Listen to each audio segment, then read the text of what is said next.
एकदा काय झालं, चिंपू नावाचा एक छोटा गोड खोडकर मुलगा होता. त्याला रोज नवीन काहीतरी करायची खूप आवड.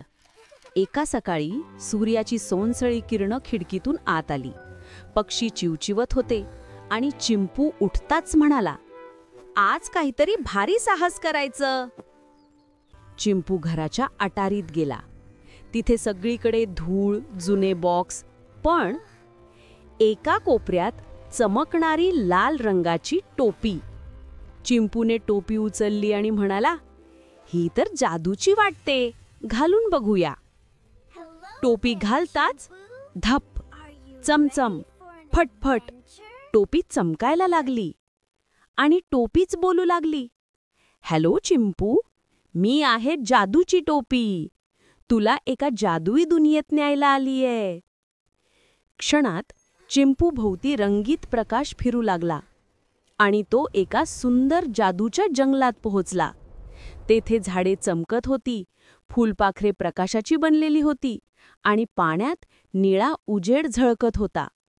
चिंपू अचंबित होऊन सगळं पाहत होता. तेवढ्यात आकाशातलं एक मोठं इंद्रधनुष्य रडायला लागलं. हो, तुमचं बरोबर ऐकलत, इंद्रधनुष्यच रडत होतं. चिंपू जवळ गेला आणि विचारलं, अरे, तू का रडतोयस? इंद्रधनुष्य थरथरत म्हणालं, माझा निळा रंग हरवलाय. त्याशिवाय मी अपूर्ण आहे. मला मदत करशील का? चिंपू म्हणाला, मी नक्की मदत करेन. जंगलात पुढे जाताना चिंपूसमोर एक मस्तीखोर ढग येऊन थांबला. ढग उड्या मारत होता, हसत होता आणि त्याच्या हातात निळा रंग चमकत होता. ढग म्हणाला, मला तुझ्याशी खेळ करायचाय. खेळ जिंकलास तर रंग तुझा. चिंपू तयार झाला. पहिली प्रकाश गोळी झाडांच्या फांद्यांमध्ये शिरली. चिंपू धावत उड्या मारत ती पकडला. दुसरी नदीकडे गेली. चिंपूचा पाय घसरला, पण टोपीने जादू करून त्याला वर उचललं. तिसरी गोळी तर आकाशातच गेली. चिंपूने डोळे बंद केले, टोपी चमकली आणि चिंपू उडू लागला. त्याने शेवटची गोळी पकडली.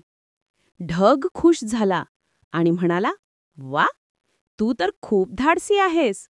हा घे तुझा निळा रंग. चिंपूने निळा रंग इंद्रधनुष्याला दिला. क्षणात इंद्रधनुष्य रंगाने उजळलं. आकाश चमकायला लागलं.